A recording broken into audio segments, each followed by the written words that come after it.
অনেক ছোট ছোট প্রোগ্রাম চলে গো বাবা, কিন্তু এত মহতি প্রোগ্রামে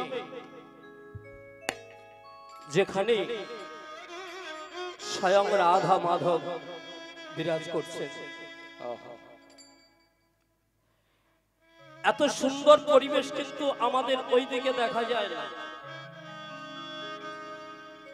এখনই যদি হাঙ্গামা বলা হয় চলে যাবে কাতারে কাতারে,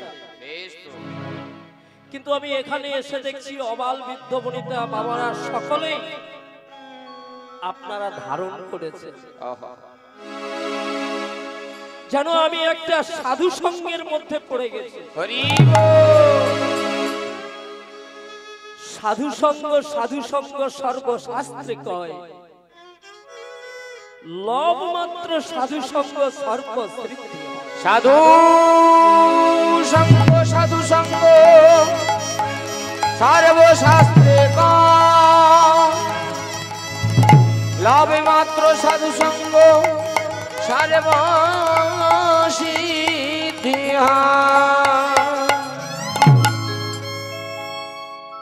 তাই এই জায়গায় আসা বড় সৌভাগ্য, কারণ আপনারাই তো আসল ধনে ধনী, তাই তো কি বাবা? টাকা যার আছে সেই কি ধনী? এই জগতে সেই ধনী। কি বাবা, টাকা যার আছে সেই কি ধনী? এখন নিউজটা খুললেই দেখতে পাবেন কি যেন নাম, শাহজাহান খুঁজছে কোথায় গেল টাকা, কোথায় গেল বাড়ি। তাহলে তারা কি আসল ধনে ধনী? ধনী তো আপনারা। কেন বলুন তো? আসল ধনে ধনী আপনারা কেন? যেদিন বৃন্দাবন হতে রাধা রানী কেঁদে কেঁদে রথের চাকা জড়িয়ে ধরে ধুইয়ে দিয়েছিল, আর সেদিন আমার প্রাণ গোবিন্দ আসবে বলে ব্রজ ছেড়ে চলে গেল। সেদিনই কিন্তু রাধা রানী প্রত্যেকটি দ্বারে দ্বারে গিয়ে একটি ঝাড়ু হাতে বলছে, ওগো ব্রজবাসী হে,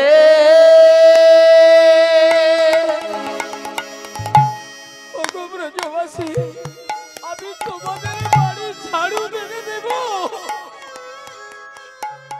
আমার কৃষ্ণকে এনে দাও। আমি তোমাদের বাড়ির বাসন বেজে দেবো, ওগো ব্রজবাসী।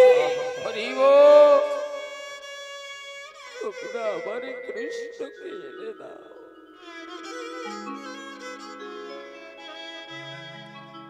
শত জন্মের সাধনা থাকলেও যদি শত জন্মের স্বীকৃতি থাকে, এই হরির নামের আসরে আসা যায়। তাই আপনাদের মতো আমার ভক্তের শ্রী বদন দর্শন করে শ্রী যুগল চরণে আবারও আমি প্রণাম জানাই। শ্রীতাই গৌর হরি।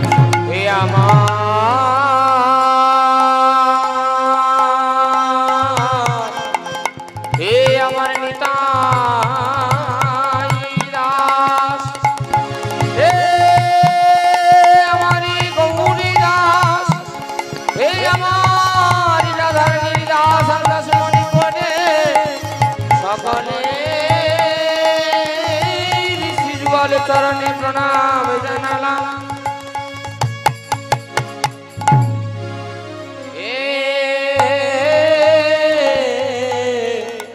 আমার গৌরের দাস আকাশ মনে করে সকলে ঋষি যুগল চরণে প্রণামে জানালাম।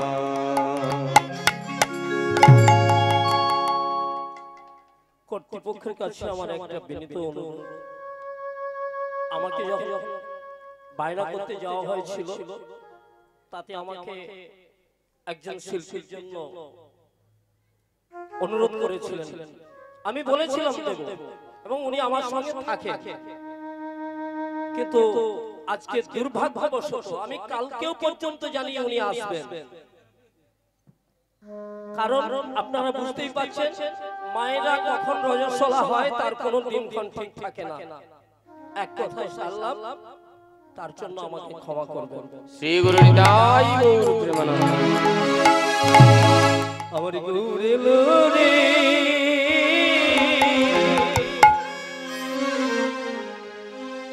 ওরে সোনারি নদিয়া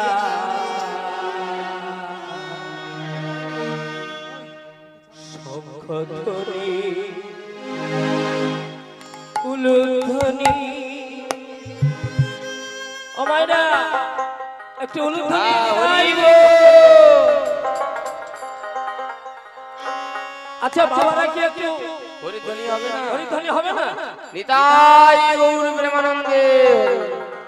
উলুধ্বনি শঙ্খধ্বনি সবে তো শোনা যায় আমাদের গৌরে লোরে, গৌরে লোরে সোনারে নদী যায়। উলুধ্বনি হরিধ্বনি সবে তো শোনা যায় আমাদের গৌরে লোরে, গৌরে লোরে সোনারি নদিয়া শঙ্খধ্বনি উলুধ্বনি শব্দ শোনা যায় আমাদের গৌরে লোরে। আমাদের গৌরে লোরে সোনারে নদী যায়। উলুধ্বনি শঙ্খধ্বনি শব্দ শোনা যায় আমাদের গৌরে লোরে। কে কে তোরা লম্বিবিরে ছুটে ছুটিয়া,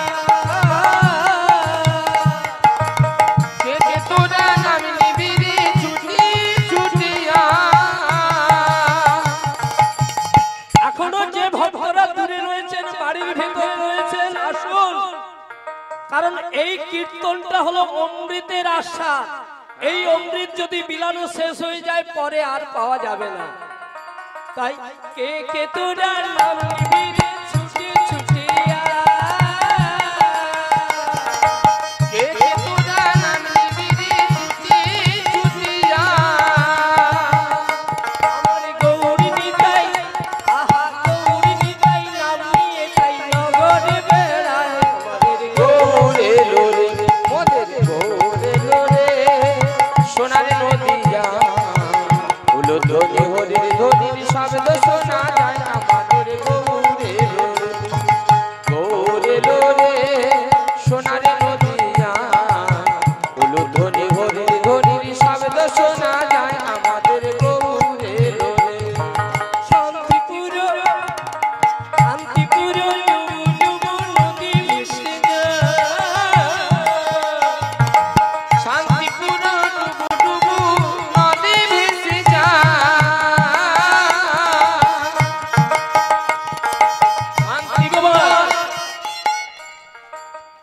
শান্তিপুর ডুবু ডুবু নদী ভেসে যায়। এই গ্রামটার নাম কি? কাশিয়াড়া। কাশিয়াড়া। হ্যাঁ। আমাদের পরগনার নাম হচ্ছে কাশিজোড়া। তা আজ কাশিয়াড়া পরিপূর্ণ না, একটু বাকি আছে। বাবারা একটু এগিয়ে চলে আসুন, তাহলে ভালো লাগবে, পেছনের থেকে ভালো লাগবে। কীর্তন হচ্ছে মনের বিনিময় যদি না করতে পারি, আপনাদের সন্তান হিসেবে আপনাদের আশীর্বাদ যদি না পেতে পারি তাহলে লাভ হবে না। তাহলে আজ এখানেও প্রেমের বন্যা ভাসছে, এই প্রেমের বন্যায় ডুব দেওয়ার ভুল করবেন না। ওরে শান্তিপুর ডুবু ডুবু নদী ভেসে যায়, শান্তিপুর ডুবু ডুবু নদী ভেসে যায়। ওই না শান্তিপুর ডুবু ডুবু নদী ভেসে যায়। শান্তিপুর ডুবু ডুবু নদী ভেসে যায়। আবার কুল ভাঙিয়া ঢেউ আসিয়া লাগলো গোরের পায়ে, গৌরে লোরে মোদের গৌরে লোরে সোনারে নদী যায়। উলুধ্বনি শঙ্খধ্বনি শব্দ শোনা যায় আমাদের গৌরে লোরে, মোদের গৌরে লোরে সোনারে নদী যায়। ধ্বনি শঙ্খ ধ্বনির শব্দ শোনা যায় আমাদের গৌরে লোরে। গৌরে লোরে আমাদের নিতাই এলো রে, গৌরে লোরে আমাদের নিতাই এলো রে। গৌরে লোরে আমাদের নিতাই এলো রে,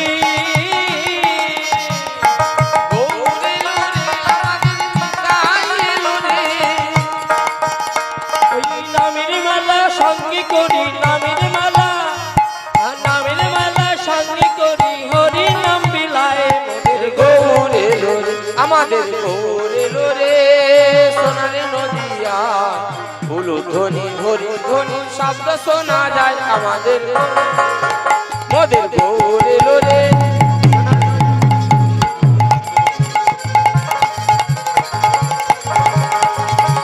নিতাই গৌর প্রেমানন্দে হরি হরি বল। গৌরে লোরে সোনা নদিয়ায় উলু ধ্বনি হরি ধ্বনি শব্দ শোনা যায় আমাদের গৌরে লোরে, আমাদের গৌরে লোরে, আমাদের গৌরে লোরে। তাহলে বাবা আপনারা গৌরহরিকে আনিয়ে ফেলেছেন কি ভাইরা? তাই বলেন তো, তাই বলেন তো, গৌরহরি এসে গেছে। কিন্তু আমরা বুঝতে পারি কেন বলুন তো? আজ থেকে প্রায় 545 বছর পূর্বে শ্রীমান মহাপ্রভু শচী গর্ভ সিন্ধু মাঝে উদয় হয়েছিল। আচ্ছা মায়েরা, আপনারা তো সন্তান জন্ম দিয়েছেন,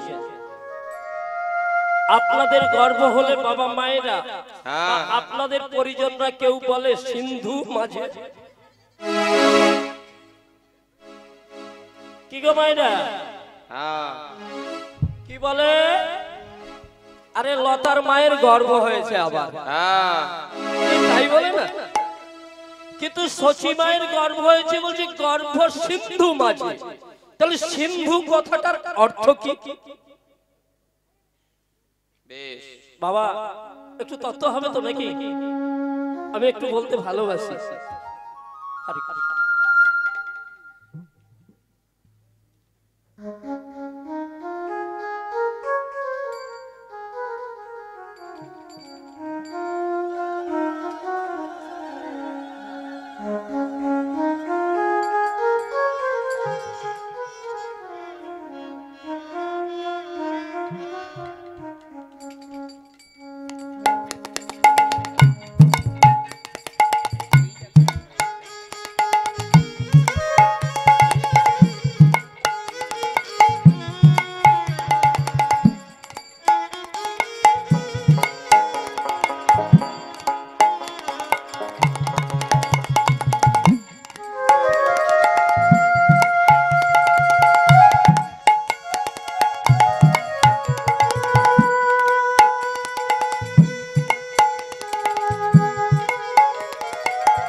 তাহলে শচী গর্ভ সিন্ধু মাঝে, সকলের গর্ভ হলো আর শচী মায়ের হলো গর্ভ সিন্ধু।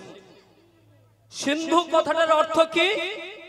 যার কুল কিনারা নাই, অর্থাৎ সাগর। তাই তো সাগরে কি কুল কিনারা দেওয়া যায়? দেওয়া যায় না। তাহলে শচী মায়ের গর্ভকে সাগরের সঙ্গে পদকর্তার তুলনা করলেন কেন? সাগরের চেয়ে বড় সাগর আমরা যে সংসারে বাস করে আছি না, এটাও বড় সাগর। কৃষ্ণদাস কবিরাজ গোস্বামী কলম দিয়েছিলেন, সংসার দুঃখ জলধৌ কাম কদেশ্য কদিদেশ্য বিগলিকস্য দেহি পদম পদ চৈতন্য চন্দ্র চৈতন্য চন্দ্র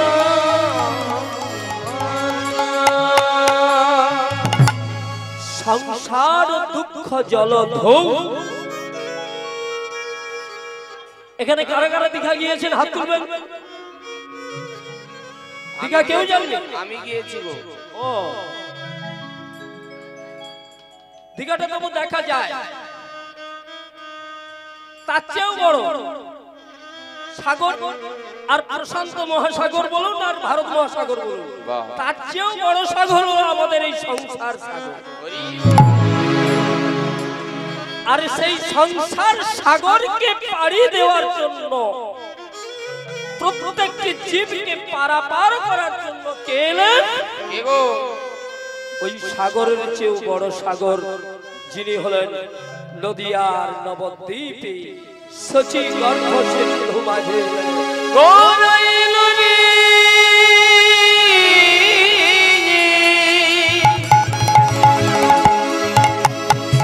নদিয়া ভুবনালোকনে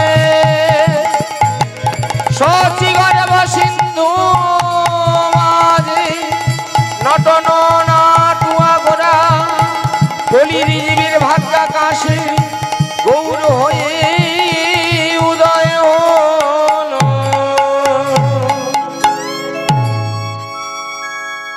তিনি কত মহান ব্যক্তি দেখুন। যখন গৌরহরি জন্মগ্রহণ করে, বাবা 545 বছর পূর্বে, এটা কোন এলাকার শাসনে ছিল কি বাবা? এটা মোগল সাম্রাজ্য ছিল না, তাই তো? একটু একটু ইতিহাসটা বলুন না, আমার পড়াশোনা শুনবো। হ্যাঁ বলে, আপনারা একটু বললে আমার ভালো লাগবে। মোগল সাম্রাজ্যে যখন কিনা জবনদের অত্যাচারে আমরা অত্যাচারিত, সেই অত্যাচারের সময় চাঁদ কাজী গিয়েছিল হরিনাম বন্ধ করানোর জন্য।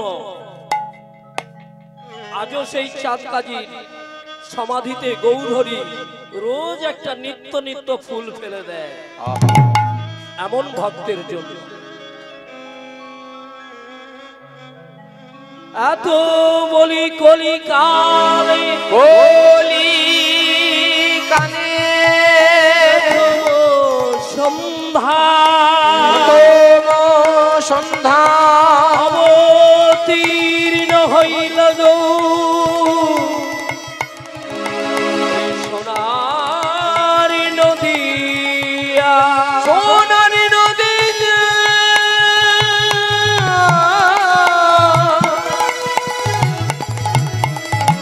গোরা এলো রে গোরা গোরা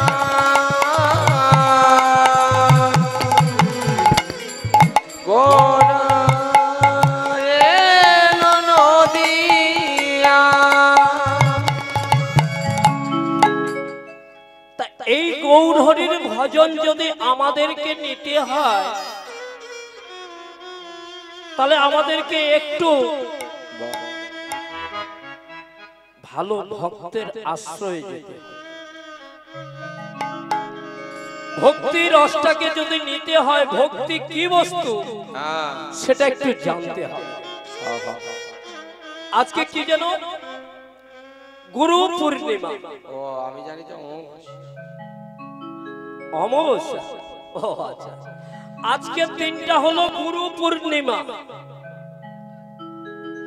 বাবা মায়েরা গুরুদেবের কাছে গিয়েছেন? মাঘী পূর্ণিমা কি গো, গুরুদেবের চরণে প্রণাম করেছেন? যদি কেউ করেন একটু হাত তুলুন। তাহলেও আছে গো, আপনারা গুরু পাচ্ছেন না? কি গো ছোট ছোট মায়েরা, আপনারা কি গুরু পান নাই? আমি গুরু নই, গুরু আপনার কাছে আছে।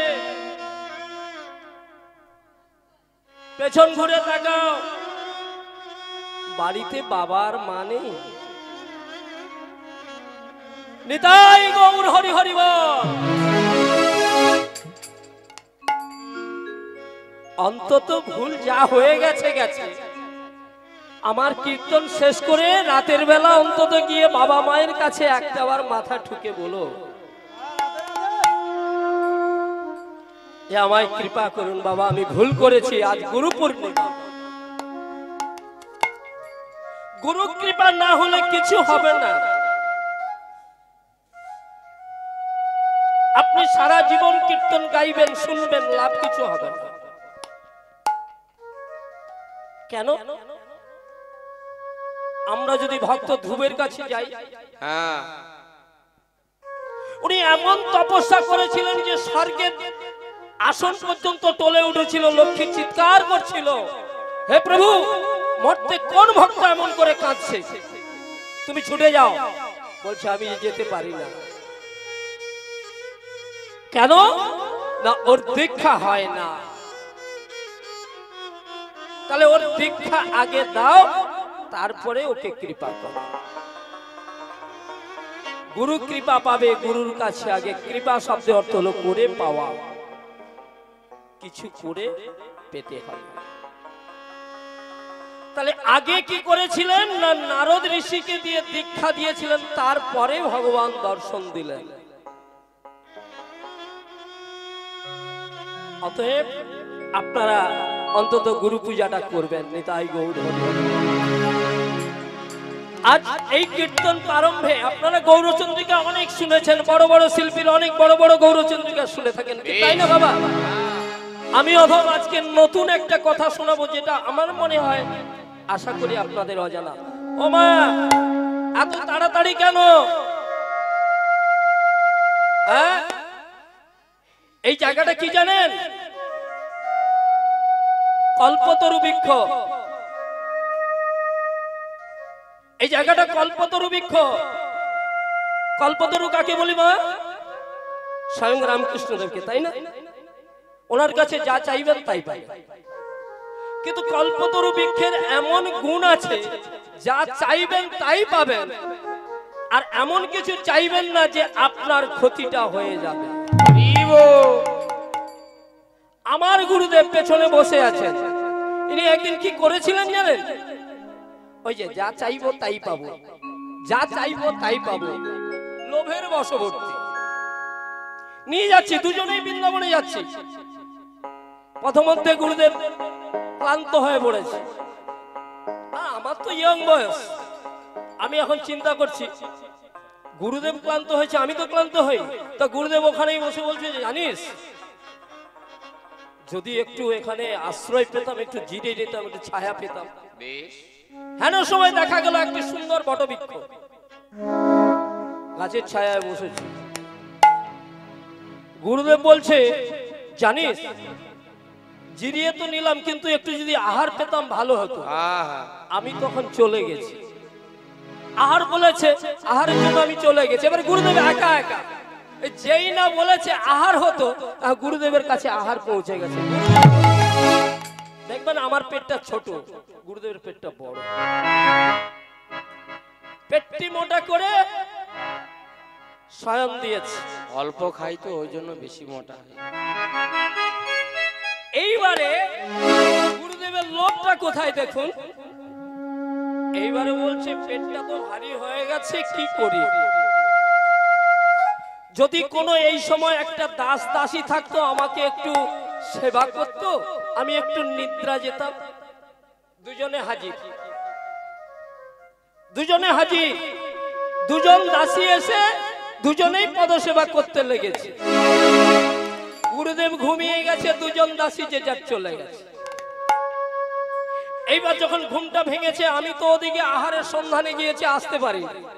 গুরুদেব তখন বলছে কি জানো, এই রে, অন্ধকার হয়ে এলো, ঘুম তো ভাঙলো না, এখন কি করি? যদি বাঘ আসে, অমনি সঙ্গে সঙ্গে বাঘ এসে হাজির। এবার কি হবে আমার গুরুদেব? কোন প্রকারে আমি এসে কোন রকম করে বাঁচালাম। মা, কথাটা আমার গুরুদেবকে বলিনি। আপনারা যে হরি নামের আসরে বসেছেন, এই যে আন কথা বলছেন, বলবেন না, এতে গোবিন্দ অসুখী হবে। ব্রজগোপীরা গোবিন্দের সুখের জন্য কেঁদেছিল। বাহ্যিক জগতে বলতো, এরে যশোদা, তোর ছেলে আমার ননির হাঁড়ি ভেঙে গেছে। যেদিন কৃষ্ণ আসত না, সেদিন ওই ব্রজগোপীরা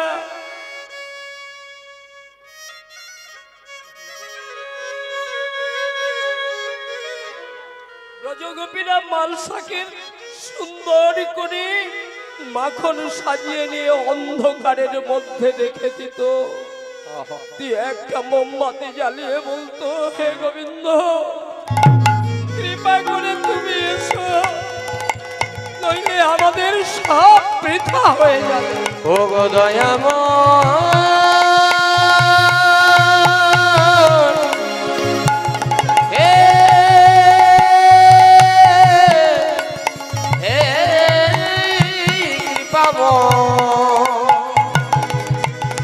তুমি এসে আমাদের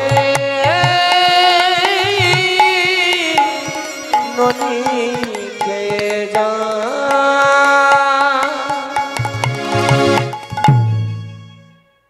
তাহলে আপনারা এখানে বসে আন কথা বলবেন না, এই তো? তাই গৌর হরি হরি বল। এইবারে বলছি, ভক্তিটা আগে সৃজন করতে হবে, তবে ভক্ত লীলা বা কৃষ্ণ লীলা আস্বাদন করা যাবে।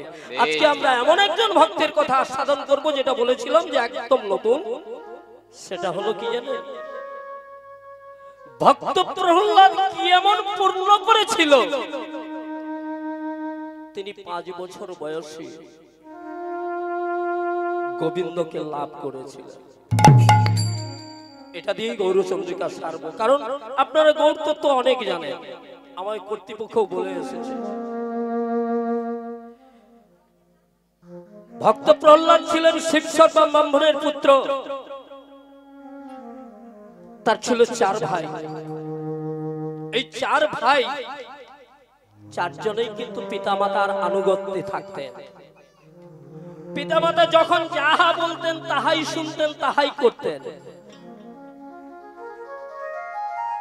একদিন বাবা চিন্তা করলো, আমার এই 4 পুত্রকে পরীক্ষা করতে হবে, এরা পিতামাতাকে কতটা ভালোবাসে, এটা পরীক্ষা করতে হবে। আপনাদেরও পরীক্ষা নেব, এই যে আমি টাইমে পরীক্ষা নেব। স্কুলে যখন এসেছো পড়া দিতেই হবে, তাহলে ওই সকালে বেলায় গিয়ে বলবে কি শুনেছি জানি না, এটা যেন না হয়। এইবার 4 পুত্রকে পরীক্ষার নিমিত্তে বড় ছেলেকে বলছি, খোকা আমি যা বলবো তাই শুনবি তো? বলে হ্যাঁ। বেশ। বলে যা, তোর মাকে মেরে কেটে টুকরো টুকরো করে মায়ের দেহটা নগরে ফেলে দিয়া।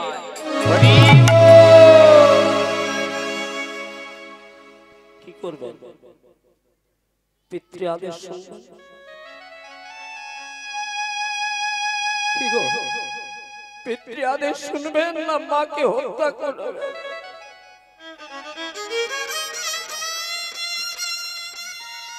হৃদয়টা বিদারিত হয়ে গেল।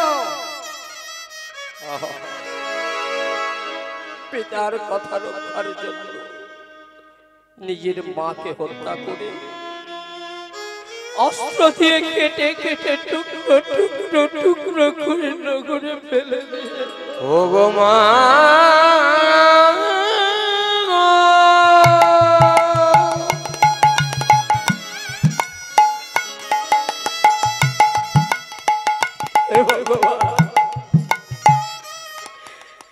জনমে সহ্য করতে হলো। বাবা, আমি তোমার কথা রেখেছি বাবা। বেশ। এইবার মেজ পুত্রকে ডাকলো, এদিকে এসো। কি না, তোমার মা তো মারা গেল, এটা তোমরা দেখলে, কিন্তু আমার তো এখন পূর্ণ যৌবন, ওই যে দেখছো দূরে একজন নারী দাঁড়িয়ে আছে, যাও ওই নারীটিকে আমার জন্য নিয়ে এসো। হরিব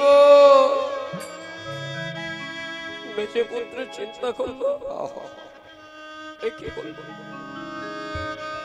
বাবার আদেশে দাদা মাকে হত্যা করলো, সেই মাকে ফেলে দিয়ে আবার বলছে দ্বিতীয় মাকে আনতে যেতে হবে, কিন্তু বাবার আদেশ।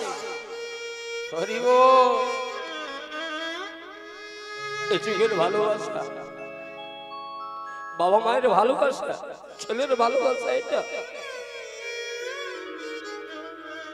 পরশুরাম করেছিলেন, নিজের মাকে হত্যা করেছিলেন, কিন্তু কি করবে, নিরুপায়, তাই কি করলেন, ছুটতে ছুটতে চললেন। সেই কিছুটা দূরে গিয়ে দেখতে পেলেন এক সুন্দর রমণী দাঁড়িয়ে আছে, নত জানু হয়ে প্রণাম করে বলছে, হে জননী সাদিশা,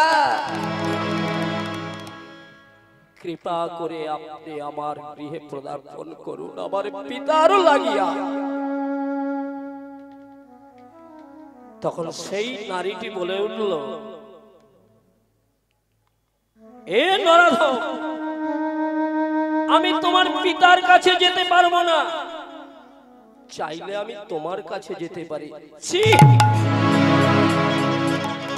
কি বলবো, আমি তোমার জননী বলে ডেকেছি, তুমি বলছো না না না, আমি অনুরোধ করছি, তোমার চরণ ধরে মিনতি করি, তুমি আমার পিতার জন্য চলো। হরিব না না, আমি পারবো না, আমার পিতার জন্য তুমি চলো।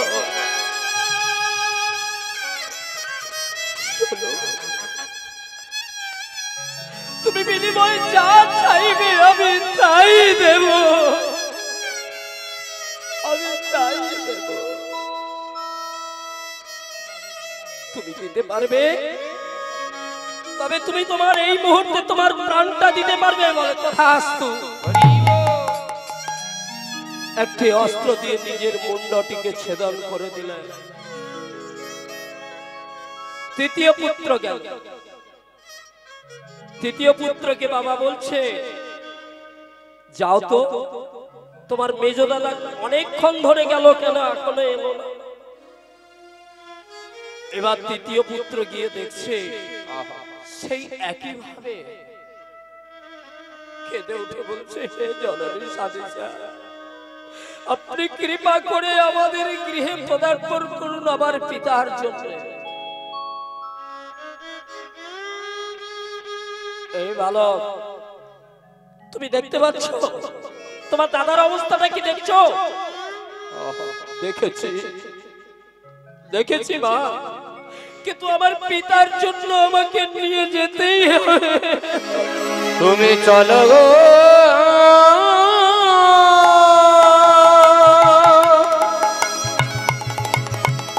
আমার পিতৃবাক্য রক্ষিবারে তোমায় নিয়ে যেতে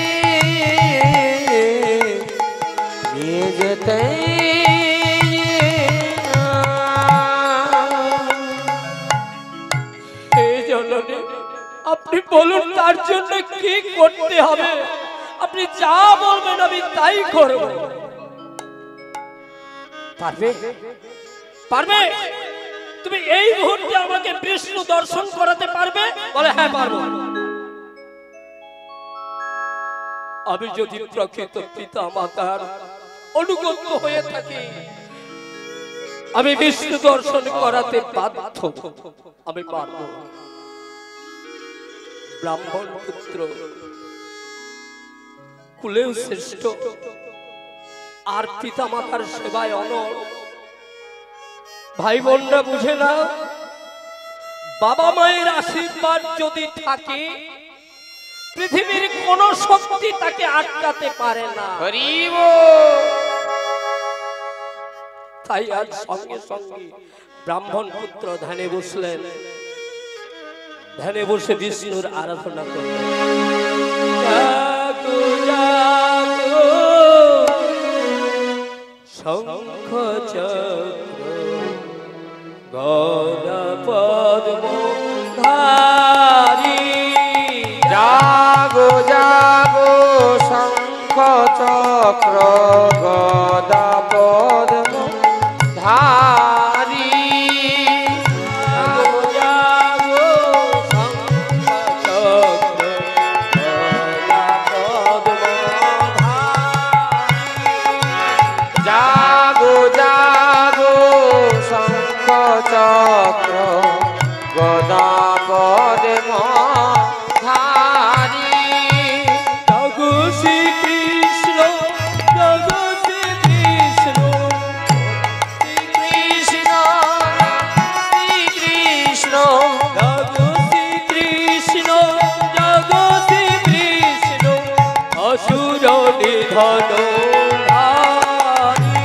তুমি জাগো জাগো শঙ্খ চক্র গদা পদ্ম ধারি তুমি জাগো জাগো শঙ্খ চক্র গদা পদ্ম ধারি ব্রহ্ম হৃদয় জগদ্ধিতায় কৃষ্ণায় গোবিন্দায় নমো হে কৃষ্ণ করুণা সিন্ধু দীনবন্ধু জগৎপতে গোপেশ গোপিকা কান্ত শ্রী রাধা কান্ত নমস্তু জাগো জাগো শঙ্খ চক্র গদা পদ্ম ধারি জাগো জাগো শঙ্খ চক্র গদা পদ্ম ধারি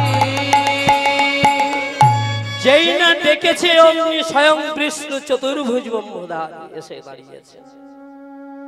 বলো তুমি কি চাও? হে ঠাকুর, তুমি দয়া করে এসেছো, তবে আমার এই মাকে আমি আমার বাবার জন্য আমার গৃহে নিয়ে যেতে চাই। বেশ, তোমার মা যাবে, আমি কথা দিলাম। আর কিছু চাও? ঠাকুর, তুমি এসেছো যখন, দর্শন দিয়েছো, আর কি বা চাই? দেখুন এই জায়গাটা, আমরা সকালবেলা সন্ধ্যেবেলা মন্দিরে মাথা ঠুকে কি বলি? কি বলি গো? আমার সংসারটা সুখের হোক, আমার জামাই ঘরটা বড় লোকের ঘর হোক, আমার দোতলা আছে তিনতলা হোক, একটা গাড়ি হোক, কি মায়েরা এটাই তো। কিন্তু তিনি কি চাইলেন? তিনি একবারও বললেন না। তিনি বললেন, প্রভু আমি যেন জন্ম জন্মান্তরে তোমাদের চরণ পেতে পারি। আজ বৈষ্ণব দর্শন হয়ে গেল।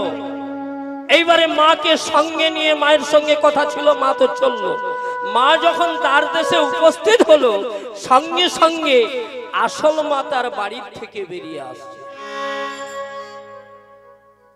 আর এই নকল মা সঙ্গে সঙ্গে নিরুদ্দেশ হয়ে গেল। আসল মাকে নিয়ে এইবার সকলে সানন্দে দিন কাটালো। বাকি থেকে গেল চতুর্থ পুত্র, যার নাম হলো সোম, যিনি হলেন পরবর্তী জন্মে ভক্ত প্রহ্লাদ। এই তিন পুত্র স্বর্গে চলে গেল, রয়ে গেল একা সোম। এইবার সোমকে বলে উঠল, সোম, কারণ সোমের তো পরীক্ষা এখনো হয়নি, বাকি। সোমকে বলছে, শোনো, তুমি আমাদের সুখের জন্য, আমরা তো এখন অনেকদিন দাম্পত্য জীবন নিয়ে থাকবো, তাই আমাদের সুখের জন্য তুমি স্বর্গ থেকে একটু অমৃত আনতে পারবে? বলুন, বাবা হয়ে ছেলেকে বলছে স্বর্গ থেকে অমৃত আনতে পারবে? ছেলে কি বলল? সোম বলে উঠল, হে পিত, তোমার জন্য যদি রৌরব নরকে যেতে হয় আমি যেতে রাজি আছি, কিন্তু আমি চেষ্টা করব। সোম এক নিমিত্ত এক যোগেই স্বর্গ পথে আরোহণ করলেন। আর আরোহণ করতে করতে করতে করতে এমন সময় ইন্দ্রদেব জানতে পারলেন যে সোম আসছে তার অমৃত নেওয়ার জন্য। ইন্দ্র অনেক পরীক্ষা করলো, অনেক বাইজি দিয়ে পর্যন্ত, যাদেরকে বলি স্বর্গের নর্তকী, সেই নর্তকীদেরকে দিয়ে আক্রমণ করলো, কিন্তু কোনোটাতে সুফল হলো না। অবশেষে সোম যখন বুঝতে পারলো ইন্দ্রকে অভিসম্পাত করবে, তখন ইন্দ্র নিজেই অমৃতের ভাণ্ড এনে দিয়ে দিল। নিতাই গৌর হরি। এইবার অমৃতের ভাণ্ডটি নিয়ে এসে কি করলেন, বাবা মাকে দিয়েছে। বাবা, এই নাও অমৃতের ভাণ্ড। ওরে সোম, এই অমৃতের ভাণ্ডটা তুমি যত্ন করে রেখে দাও, তুমি যত্ন করে রেখে দাও। আমরা এখন তীর্থে যাচ্ছি, তীর্থ থেকে ঘুরে এসে আমরা ওই অমৃত পান করব। বলি স্বামী স্ত্রী দুজনে তীর্থে চলে গেলেন। কিছু কল্পকাল যাওয়ার পর সোমের তো ওই অমৃতের ভাণ্ড লুকিয়ে রাখার উপায়, কত দৈত্য দানবরা আসছে ওই অমৃতের ভাণ্ড ছাড়াবার জন্য। তাদেরকে সকলকে পরাস্ত করে সোম কিন্তু অমৃত ধরে রেখেছে। আর ওদিকে পিতামাতা কিছুদিন পর হঠাৎ একদিন উপস্থিত হলো সোমের দুয়ারে। ডাক দিল, সোম। বাবা, বাবা তোমরা এসেছো? এসেছি, কিন্তু একই বাবা তোমাদের কি হয়েছে? কি হয়েছে? সোমের পিতামাতার দুজনেই শিবশর্মা ব্রাহ্মণের স্বামী স্ত্রী দুজনেই পচা গলিত কুষ্ঠ ব্যাধি নিয়ে ফিরল।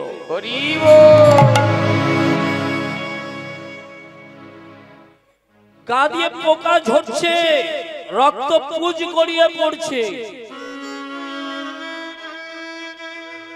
সোমকে বলছে, বাবা আমাদের তো কঠিন ব্যাধি হয়েছে, তুই সেবা করতে পারবি তো? হ্যাঁ বাবা, আমি ঠিক সেবা করব।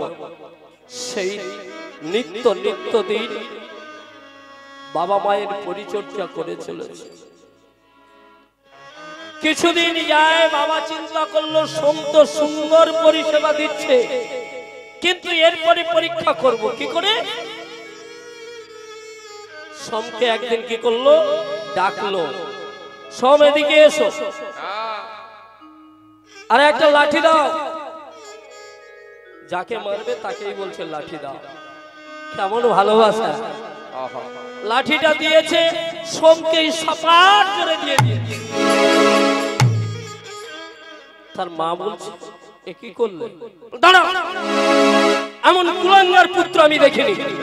ও আমাদের ভালোবাসে, ও আমাদের সেবা পরিচর্যা করে, দূর হয়ে যায়।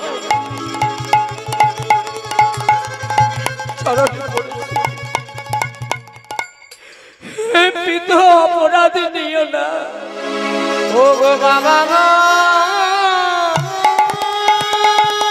আমার অপরাধী নিও না।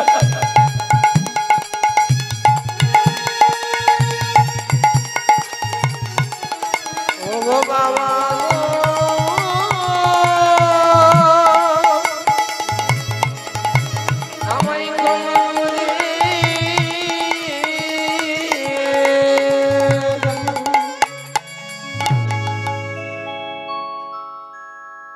কাহিনীটার মূলে কিন্তু একটা কথা রয়েছে মা। এই পার্থিব জগতে যারা নৌকায় উঠে গেছে, কি বাবা, যারা বাড়িতে শয়ন দিয়েছে, যার বাবা মা কখনো হয়তো বকা দেয়, কখনো হয়তো বিরক্তিকর দুটো কথা বললে আমরা কি করি,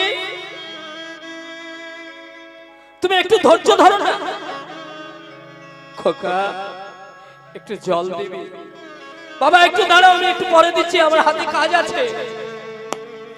বৌমা এক কাপ চা দেবে? দাঁড়াও, আমার অনেক কাজ, শুধু খাই আর খাই। যা দিয়েছি তাই খেতে পারি, চা খাই। মনে রেখো তুমিও একদিন বৃদ্ধ হবে। পিতাই গৌর হরি হরি বলো না। সাহিত্য পদকর্তা কেন, কত সাহিত্যিক পর্যন্ত লিখে গেছে, ঘুমিয়ে আছে শিশুর পিতা সব শিশুরই অন্তরে।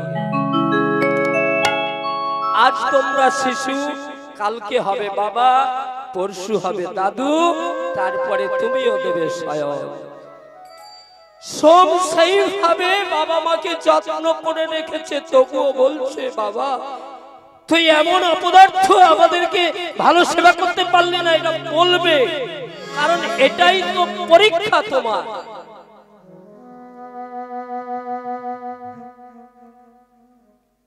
আমার মনে হয় যে আমি একদিক থেকে আপনাদের আশীর্বাদে ভাগ্যবান। 37 বছর আমার মা অক্সিজেনের উপরে বেঁচে ছিলেন, একই পরিবারে। এটা ভাববার বিষয়। বৃদ্ধ হলে বাবা মাকে কখনো আবর্জনা ভেবো না, কারণ তুমিও একদিন হবে, সেই দিন আসবে। সেই দিনের কথা মনে করে বলতে হবে গো, এই সংসারের মায়ায় আর লুকিয়ে থেকো না। এ জীবনে দাগা ছাড়া আর কি পেলি,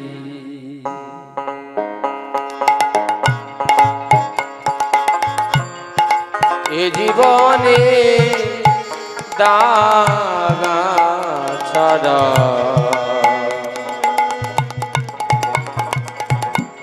আর কি পেলে।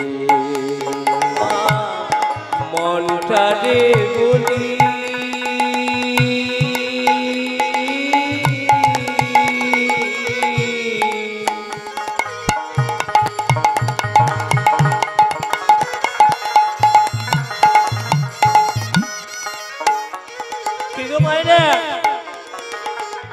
আমরা সংসার করেছি না, কিসের সংসার? এই কি সেই সংসার? সারা জীবন আপনি সব দিয়েছেন, তবুও শেষের সময় বলছে কি দিয়ে গেল?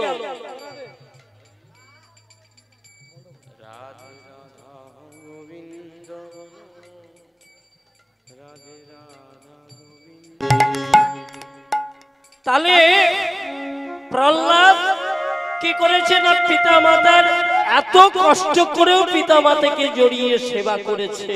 একবারও বাবাকে বলেনি বাবা তুমি আমায় কেন আঘাত করবে, বাবাকে বরং প্রণাম করে বলছে বাবা আমার তো জপ তপ সব গেছে, তবুও বলছি বাবা আমাকে আরো শক্তি দাও, আমি যেন আরো ভালো করে তোমাদের সেবা করতে পারি। পিতা মাতা সমূর্তি ধারণ করলেন, কুষ্ঠ ব্যাধি থেকে আসল মূর্তি ধারণ করে বললেন ওরে সোম, আমরা তোকে পরীক্ষা করেছিলাম, তুই জয়ী হয়েছিস। 3 দাদা স্বর্গে চলে গেছে, তবে কিন্তু স্বর্গে যাওয়া যাবে না, তোমাকে এখানে থাকতে হবে। আমরা স্বর্গে চলে যাচ্ছি, তুমি রাজত্ব করো কিছু কাল, তারপরে তুমি যাবে। এই বাবা মা আশীর্বাদ করে চলে গেল। আর সোম এখানে থেকে থেকে ওই যে অমৃতের ভাণ্ডটা ছিল,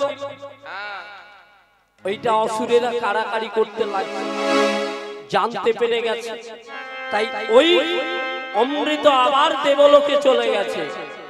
সোম কিন্তু খায়নি, কেন না আমি যদি পুনর্জন্ম না পাই তাহলে গোবিন্দ ভজন হবে না। কি গো, জন্ম যদি পাল্টাই তবে তো আবার নতুন করে ভজন করতে পারবো। তাই সে কি করলো, অমৃত আবার পুনরায় দেবরাজের কাছে পাঠিয়ে দিলেন। আর সারা জীবন কৃষ্ণ নামের মধ্যে থাকলেন। শেষের সময় মৃত্যুকালে ওই অসুররা যখন তাড়া করেছিল, সেই ভাবনাটা ভেবে ভেবে তার মৃত্যু হয়েছিল। আর সেজন্যই তাকে অসুর কুলে জন্মগ্রহণ করতে হয়েছে।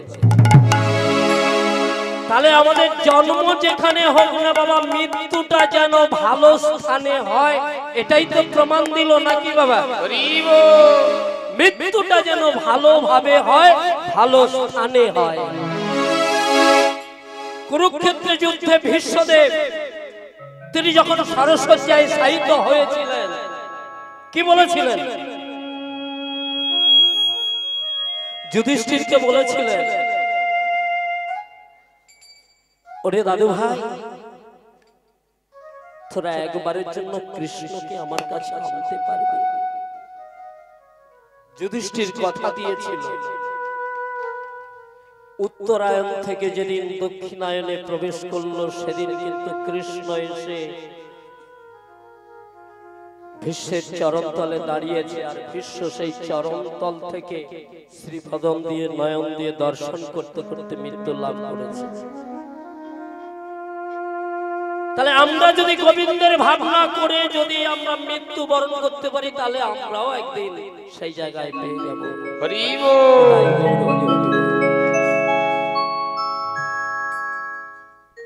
তাই গৌরহরি কৃপা করে এলেন। তার কি দরকার ছিল এই কলিযুগের মাটিতে এইভাবে কেঁদে কেঁদে গড়ালটি দেওয়ার জন্য? তিনি তো দ্বারকাধিপতি রাজা ছিলেন, হাজার বান্দি ছিল তার, কি অভাব ছিল তার? সে কেন এসে এই নদিয়ার মাঝে বঙ্গের মাটিতে গড়াগড়ি দিল?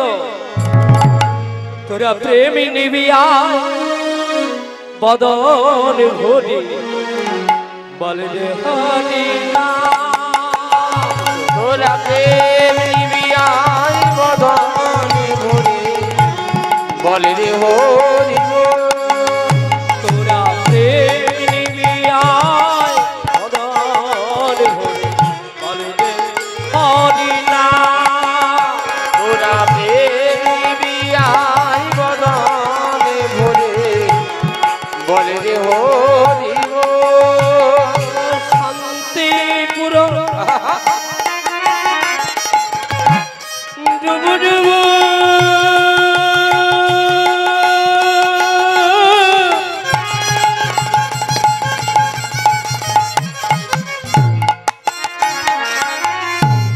নদী ভেসে যা। দেখো শান্তিপুর ডুবু ডুবু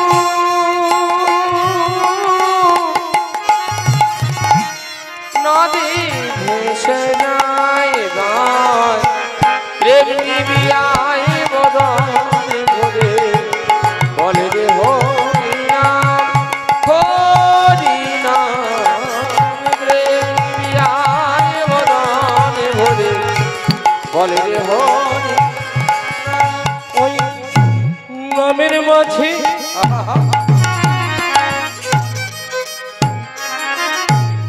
দেখতে পাবি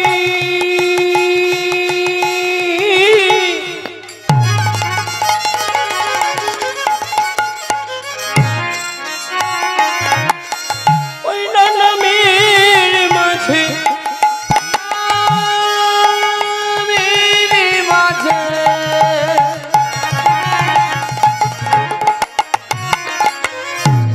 দেখতে পাবি ওই ব্রজের বাঁকা শ্যামরা। ওই নামের মাঝে কি গো কি গো, আপনারা একটু চোখ বন্ধ করুন, প্রত্যেকেই দেখতে পাবেন। কি পাবেন না? ওই নামের মাঝে দেখতে পাবি ব্রজের বাঁকা ঘন শ্যাম। তোরা প্রেম নিবিয়ায় বদন ভরে বলে রে হরি গো। তোরা প্রেম নিবিয়ায় বদন ভরে বলে রে হরি বলে রে হরি বলে রে হরি গো।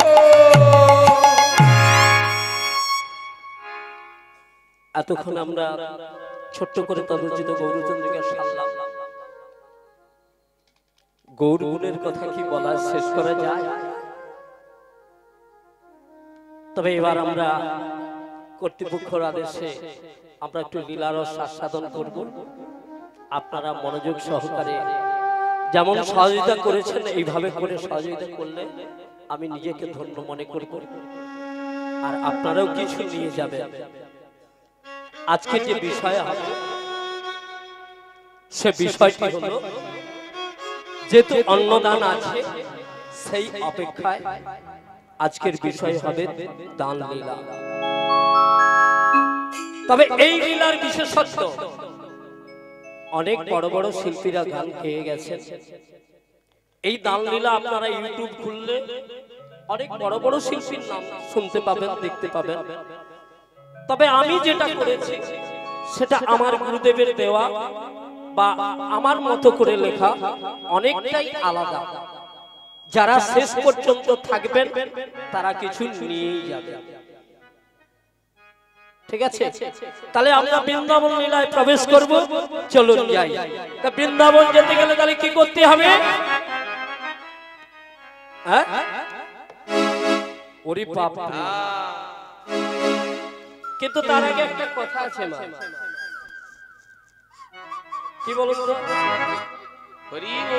বৃন্দাবন যেতে গেলে কোন বৃন্দাবনে যাবেন? কোন বৃন্দাবনে যাবেন বাবা? কোথায় কোথায়? আপনারা একটু যদি মনোযোগ সহকারে না বলেন আমি কি করে বুঝবো?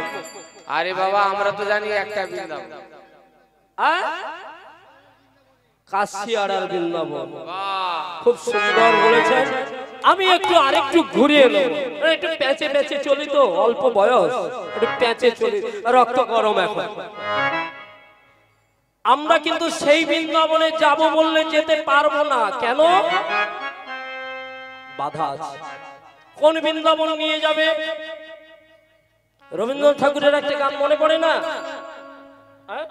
কোনটা বলো তো? আমার হিয়ার মাঝে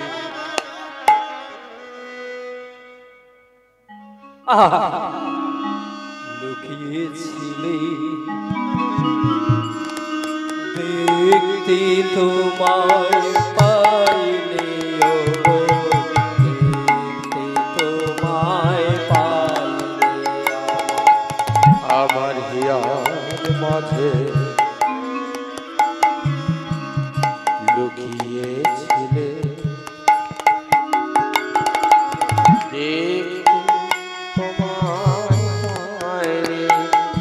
আমি দেখতে তোমায় পাই। আমি বাহির প্রাণে, আমি বাহির প্রাণে চোখ মেলেছি, হৃদয় প্রাণে চাইলে আমার হিয়ার মাঝে লুকিয়েছিলে, দেখতে তোমায় পাইনি, আমি দেখতে তোমায় পাইনি। হিয়ার মাঝে লুকিয়েছিলে, দেখতে তোমায় পাইনি, তোমায় দেখতে আমি পাইনি। তুমি মোরা নন্দ হয়েছিলে আমার খেলা, আনন্দিতাই কেটেছিলে, কেটেছে দিন হেলা। কি গো, ভগবান খেলার সাথী না কি? তাই না? ভগবান খেলার সাথী নয়। ভগবান আমাদেরকে তো সেই আনন্দেই মাতিয়ে রেখেছে, তাই তো আমরা যেতে পারছি না।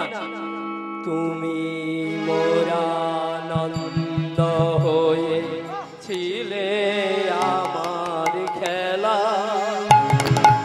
আনন্দিতাই মেতেছিলে, কেটেছে দিন হেলা। গোপন রহি গো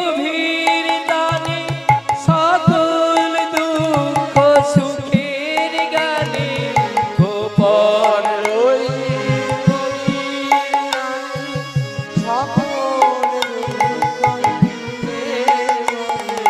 গোপন রহি গভীর দানি সকল দুঃখ সুখের গানে সুর দিয়েছো তুমি, আমি তোমার গান গাইলে আমার হিয়ার মাঝে লুকিয়েছিলে, দেখতে তোমায় পাইনি, আমি দেখতে তোমায় পাইনি।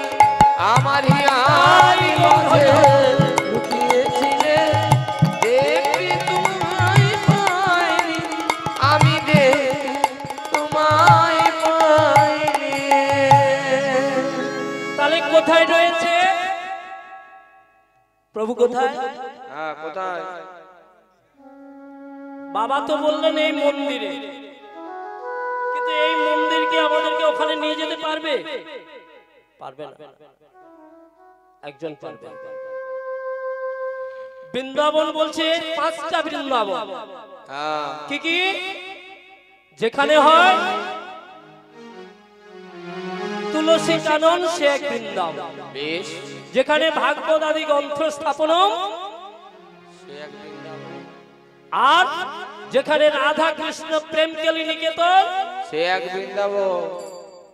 আর যেখানে হয় ভক্ত সমাগম হরিনাম সংকীর্তন, সে এক বৃন্দাবন। নিতাই গৌর হরি হরি বল। এছাড়া একটা গুপ্ত বৃন্দাবন আছে, যে বৃন্দাবনটা আপনাদেরকে আমাকে নিয়ে যাবে সেই বৃন্দাবনে। হ্যাঁ, কোথায়? গোবর্ধ দেশের করিলে সাধন কোন সে বরণ হয়, নব বৃন্দাবনে নব নাম হয় সকলই আনন্দময়।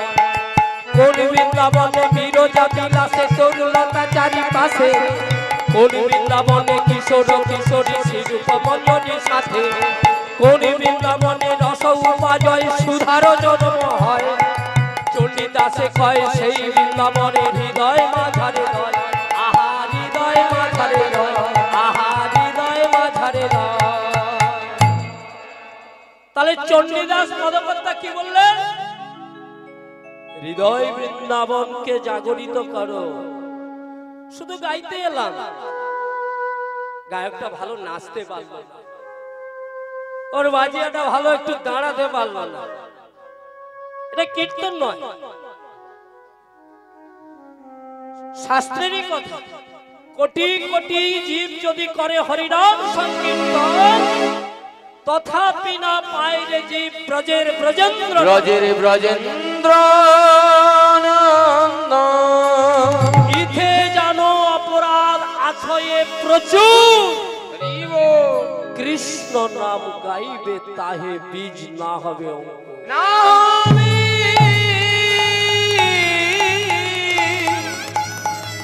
না হবে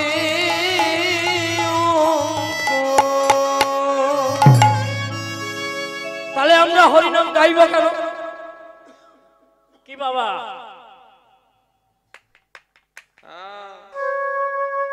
একটু কি কষ্ট, নামের জন্য কষ্ট।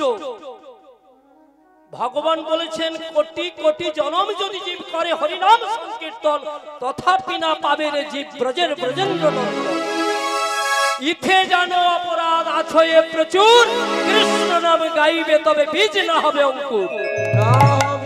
কৃষ্ণ নাম গাইতে গাইতে যদি অষ্ট সাত্বিক ভাবের একটা ভাবনা উদয় হয়, নামের দাহিকা শক্তি মিলবে না। নববিধা ভক্তির মধ্যে প্রথমেই বললেন শ্রবণ, শ্রবণ কীর্তন স্মরণ বন্দন পাদ সেবন দাসদে। কে বললো? গোবিন্দ দাস ঠাকুর। তিনি লিখলেন শ্রবণ কীর্তন স্মরণ বন্দন পাদ শ্রবণ কীর্তন স্মরণ বন্দন, শ্রবণ কীর্তন স্মরণ বন্দন পাদ সেবন দাস একটু রাত্রি হয়ে গেছে, তবে আমার মতো অধমকে যদি একটু সন্ধ্যে 6টায় তুলে দিত আমার মনের আশাটা পুরাতো। আমি একটু তত্ত্ব বলতে ভালোবাসি আর আপনাদের কাছ থেকে একটু শুনতেও ভালোবাসি। তাহলে আপনারা তাহলে বৃন্দাবন যাবেন তো নাকি? কারা কারা যাবে হাত তুলো। এক হাত ওমা, এক হাত তুললে কি আপনারা যাবেন না? যাবেন? তাহলে তুলুন। বিদায় গৌর হরি হরি বল। হরি বল। একটু জোরে জোরে। রাধে। ও আপনারা একটু গাইবেন, আমি শুনবো কিন্তু। হ্যাঁ, করতালি দিয়ে সুরে সুরে। রাধে রাধে জপা করো, কৃষ্ণ নামে রস প্রিয়া করো। রাধে রাধে জপা করো, কৃষ্ণ নামে রস পিয়া করো। রাধে রাধে জপা করো, কৃষ্ণ নামে রস প্রিয়া করো।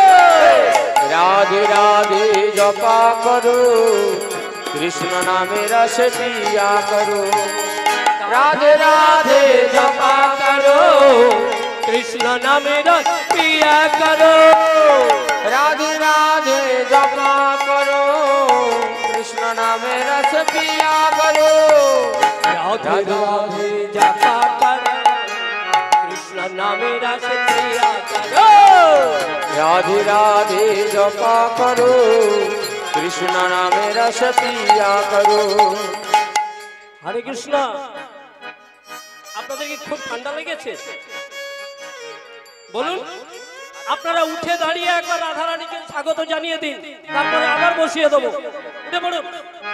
राधा रानी है महारानी, महिमा उनकी सब जग जानी। राधा रानी है महारानी, महिमा उनकी सब जग जानी। राधारानी महारानी, उनको महिमा सब जगह जानी। राधे शरण में झुकाया करो, राधे राधे जपा करो। राधे राधे जपा करो, कृष्ण नामे रस पिया करो। राधे राधे जपा करो, कृष्ण नामे रस पिया